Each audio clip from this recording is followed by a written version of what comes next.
Hello and welcome back to the channel. I am the Shadow Collector, and today we'll be looking at my World War II era newspapers. I only have technically 3 at the moment. This one I think came with this one as well. I had to take some of it out in order to put it in this wrapping. So I will start with this one right over here. So this one I actually bought online. Got for a fairly decent price for about $35. And if the glare isn't too bad, you can see it. Just an extra. Nazis in Italy declare war on America. This came out on December 11th, 1941, which was about a week or a few days after Pearl Harbor. I've been trying to get my hands on a Pearl Harbor newspaper for a while, but I can't afford one because they run, depending on the newspaper, anywhere up to $1,000. This one was in fairly good shape, except for this major rip right down the middle here. I don't know if you can kind of see it, that glare. Yeah, there we go. There's a massive rip going through the middle of it. I had to be extremely careful putting this in this wrapping because of how brittle it is right there. You know, it's starting to kind of crumble a little bit. The packaging was fine. The person that had this before me, is a little piece of fuzz right there. The person that had this before me actually packaged it very well. They didn't have it in any wrapping.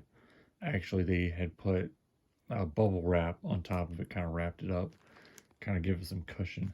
And I was kind of worried about ordering one of these through the mail because I didn't know if it was going to get damaged, lost, or you know how the mail is sometimes with certain items.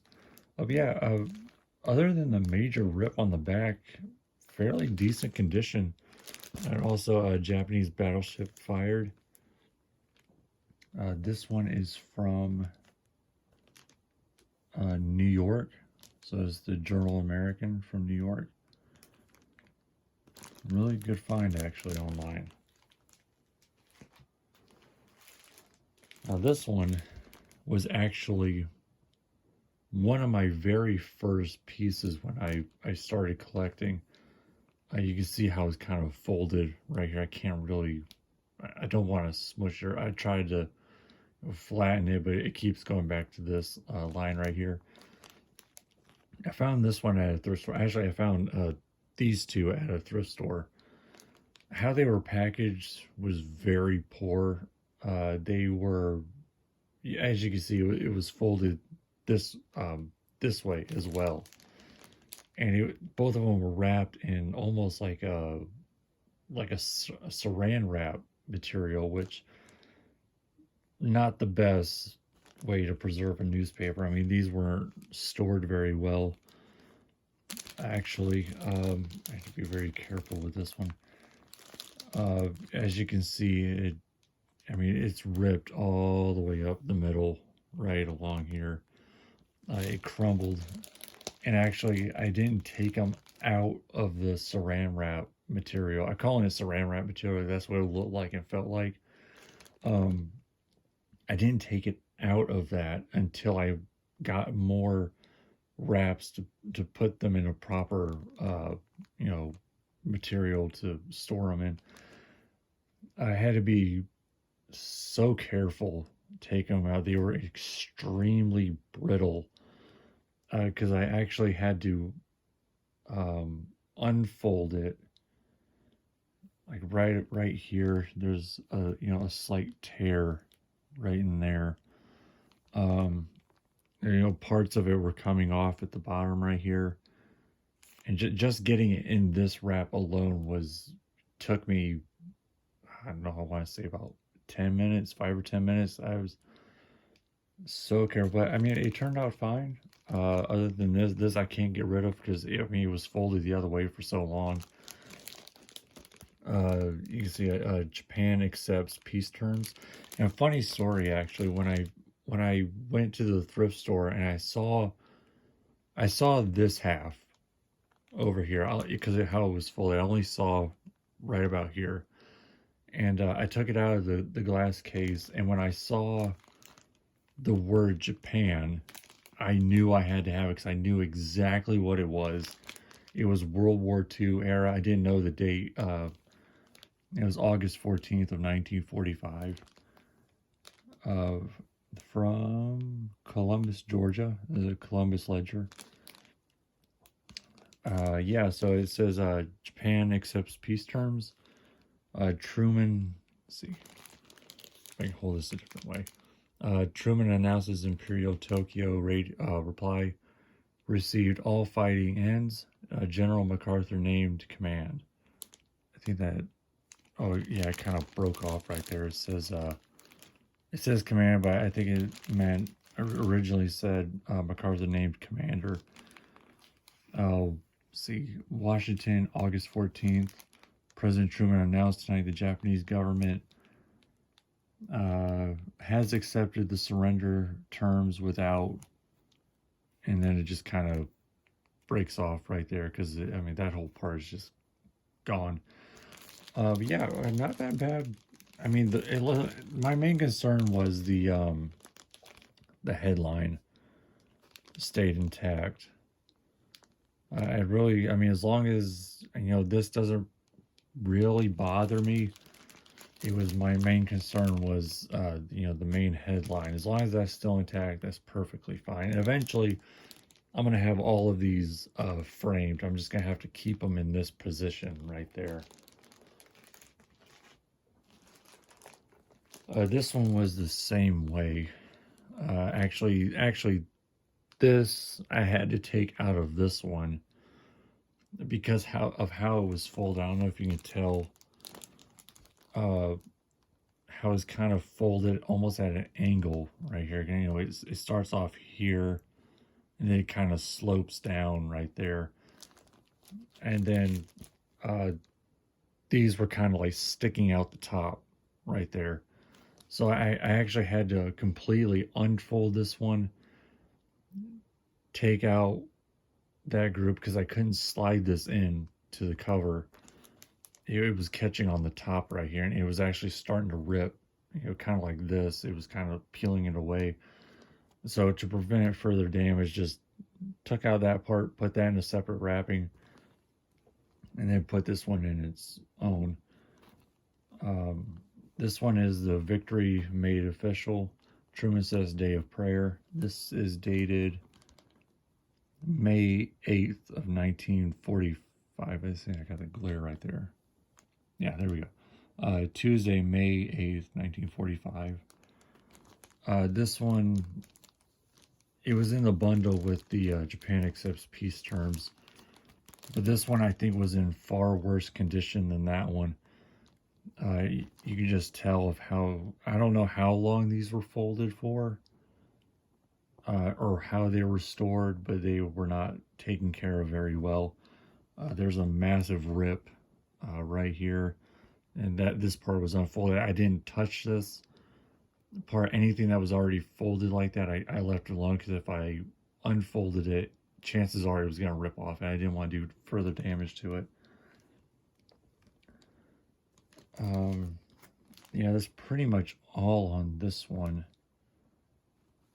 I didn't want to do further damage. Actually, this one I'm going to do a separate video on,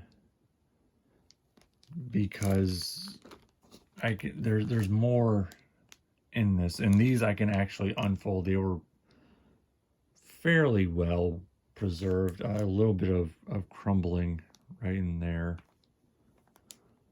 But they have more stuff like comics of the time, and the fight in Germany was over, but the one in Japan wasn't. So there's one article in here saying, "Oh, the fight's done here, but it's not done here. Keep going, keep buying war bonds, stuff like that." But But that will be in a separate video because I'm trying to be extremely. I don't want to take these out too much. I'm going to get a better. I actually need more room to do that, and I need to be able to prepare more so that way I can lay these out nice and neat to be able. That way I'm not constantly flipping through them and the risk of tearing the pages. To those who gave all. WM Beach Hardware, 1010 Broadway. There's a little bit of writing out. I forgot. Total Victory. That's folded in. Yeah, it's kind of like almost like a poem, kind of name Total Victory. But yeah, this one will be in a separate video. I do want to point out on this one right here that I forgot to mention. Someone did a little bit of math on there with a pencil, which is fine. I would prefer maybe not, but it adds to it. Little things like this kind of add, to the newspaper. It has its own little story right there. Maybe somebody needed a piece of paper and do some quick math. Who knows? I believe that says a 27. That's a 3 right there and a 3 right there. And I think that says 101. Not really sure. But yeah, these are some interesting finds. I plan on buying more in the future. There was a couple. I'm trying to get my hands on a Pearl Harbor one. But like I said, depending on where the newspaper came from, like the ones from, I think Hawaii are in the thousands, just because it came from Hawaii. The ones from there are going to be a whole lot more. The ones from the States, I think there was one from Detroit I was looking at. That was maybe $50, $60, somewhere around that price range. I'm also looking for a newspaper that announced Hitler's death. That one I did find and I was gonna buy, and someone beat me to it. So next time I just gotta be a little bit quicker. And there was also one that I think from the same buyer, or not from the same buyer, excuse me, the same seller was announcing that Himmler had been captured, who was Hitler's right-hand man. And someone beat me to that one as well. So yeah, I just gotta be a little bit quicker. I don't want to spend too much if I can help it. I understand the value of these, but I also know where to draw the line on how much I spend, because I can't just blow a ridiculous amount of money unless it's absolutely worth it. Like having a newspaper from Hawaii about Pearl Harbor, but yeah, that would be tremendous to be a part of my collection, but I'm not going to pay over $1,000 for it. If you have that kind of money and you want to buy it, by all means, go right ahead. But me personally, I'm not going to spend that much on a newspaper. But yeah, I have more newspapers, mostly with associated with 9/11 and the Iraq War. That would be another video. Along with this will be another video as well. But yeah, this is my World War II era newspapers. I hope you enjoyed. I know I didn't really talk about a whole lot on each one, and if I could have taken them out of the wrapping, I would have, but I'm not, because I really want to keep these in as good a condition as I possibly can before I can frame them. But yeah, I hope you enjoyed the video, and I will see you next time.